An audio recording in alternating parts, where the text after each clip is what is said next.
Hello friends, welcome to my channel. আজকে তোমাদের জন্য নিয়ে এলাম আরেকটা নতুন ভিডিও। তো আজকে বিকেল বিকেল আমরা বেরিয়ে গেছিলাম, দিনটা ছিল শনিবার।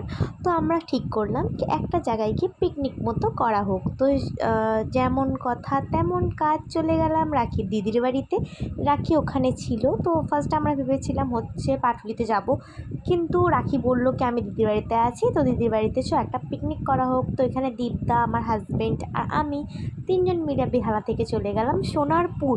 আর অতটা রাস্তা যেতে যেতে আমার হাজব্যান্ডের কাঁধটা প্রচণ্ড পরিমাণে ব্যথা করছিল। দীপদা গেছিলো পেট্রোল পাম্পে, ততক্ষণ দাঁড়িয়ে দাঁড়িয়ে আমি আমার বরের কাঁধটা টিপে দিচ্ছিলাম যাতে ওর একটু ব্যথাটা কম হয়।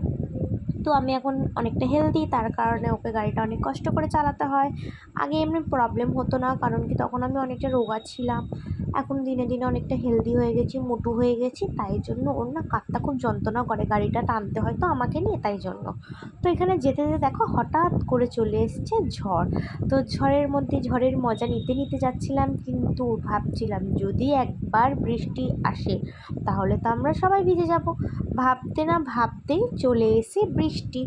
তারপর আর কি, ফার্স্টে তো একটুখানি কোথাও দাঁড়ানো হলো, তারপরে দেখো বৃষ্টির মধ্যেই আমরা চলে যাচ্ছিলাম, কারণ অনেক রাত হয়ে যাচ্ছিলো, তাই জন্য যেতে তো হতোই।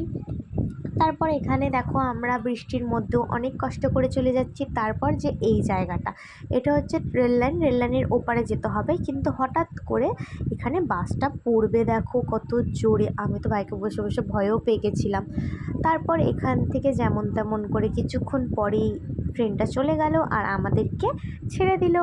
আমরা এখান থেকে চলে গেলাম, কিন্তু সব থেকে ভয়ানক জায়গা যেটাকে বলে সেটা হচ্ছে এটা, মানে ওর বাড়ি থেকে 2 মিনিটের দূরত্ব ছিল, আর এখানে এতটা পরিমাণে স্লিপ খাচ্ছিল, বাইক নিজে হেঁটে গেলেও এতটা স্লিপ আমরা দুজন তো পড়েই যাচ্ছিলাম জানো তো।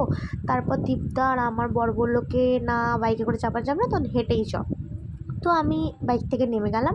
তো নেমে আমি আর আমার হাজবেন্ড আর দীপদা সবাই তিনজন মিলে হেঁটে হেঁটে যাচ্ছিলাম, আর দীপদা বলছিল যে মনে হচ্ছে এটা লাদাখের রাস্তা, এতটা পরিমাণে স্লিপ হয়েছে।